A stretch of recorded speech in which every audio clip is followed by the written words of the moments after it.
भारतीय राष्ट्रीय कांग्रेस की तरफ मैं नारी शक्ति बंधन अधिनियम 2023 के समर्थन में खड़ी हुई हूँ।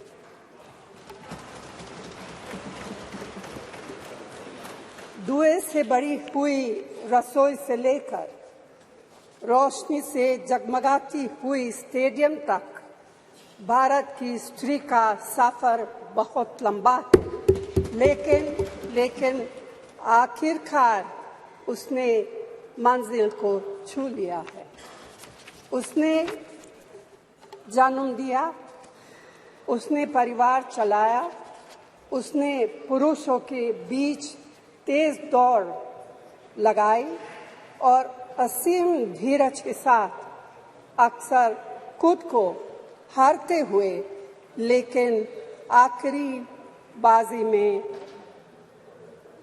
जीतते हुए देखा। भारत की स्त्री के हृदय में महासागर जैसा धीरज है। उसने खुद के साथ हुई बेईमानी की शिकायत नहीं की और सिर्फ अपने फायदे के बारे में कभी नहीं सोचा।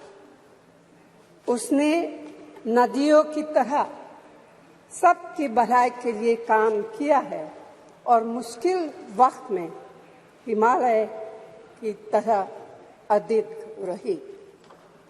स्त्री के धैर्य का अंदाज लगाना नामुमकिन है। वह आराम को नहीं पहचानती और तक जाना भी नहीं जानती। हमारे महान देश की माँ है स्त्री, लेकिन स्त्री ने हमें सिर्फ जन्म ही नहीं दिया है, अपने आंसुओं खून पसीने सींचकर हमें अपने बारे में सोचने लायक, बुद्धिमान और शक्तिशाली भी बनाया है। अध्यक्ष महोदय, स्त्री का मेहनत, स्त्री का गरिमा और स्त्री के त्याग की पहचान करके ही हम लोग मनुष्यता की परीक्षा में पास हो सकते हैं।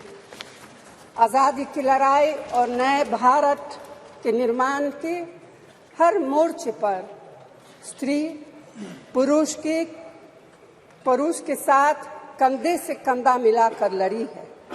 वह उम्मीदों, आकांक्षाओं, तकलीफों और घर गृहस्थी के बोझ के नीचे नहीं दबी।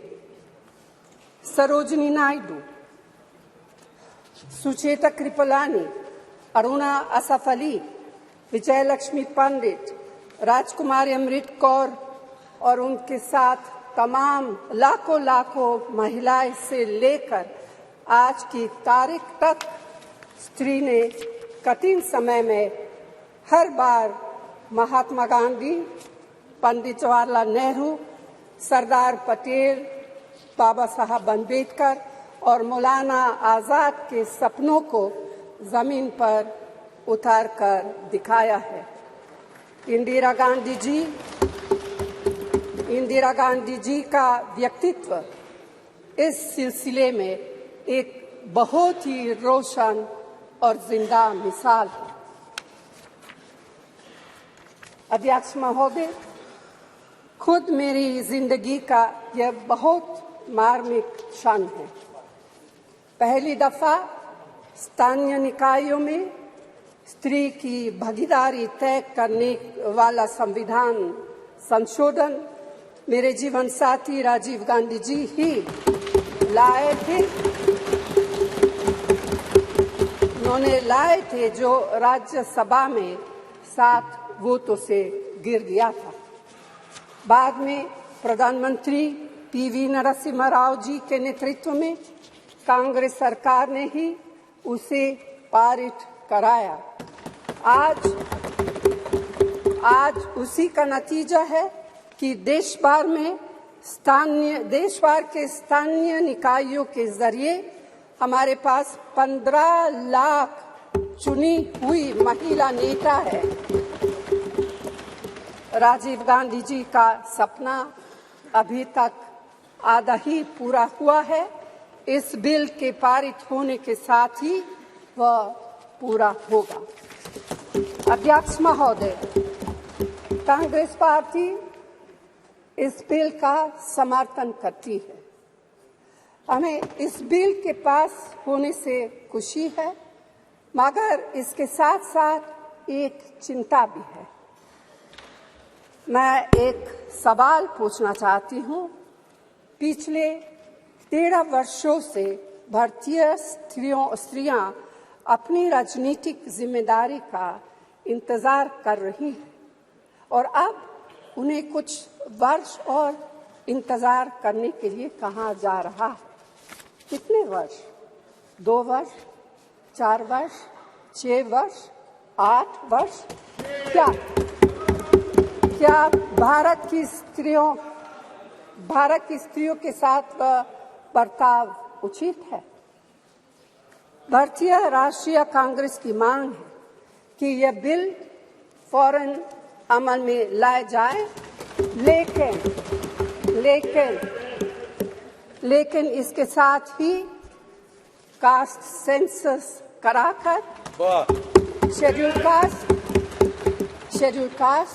शेड्यूल ट्राइब, ओबीसीज की महिलाओं के आरक्षण की व्यवस्था की जाए।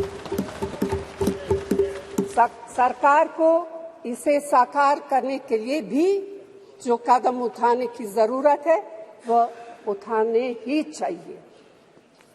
अध्यक्ष महोदय, स्त्रियों के योगदान की स्वीकार करने और उसके प्रति आभार व्यक्त करना का यह सबसे उचित समय।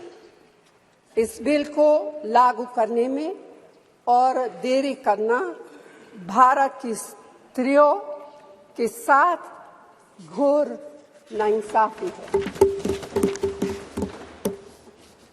भारतीय राष्ट्रीय कांग्रेस की तरफ से मैं आपके द्वारा सरकार से मांग करती हूं कि नारी शक्ति बंधन अधिनियम 2023 को उसके रास्ते की सारी रुकावटों को दूर करते हुए जल्दी से जल्दी लागू किया जाए। ऐसा करना न सिर्फ जरूरी है बल्कि संभव भी है। धन्यवाद।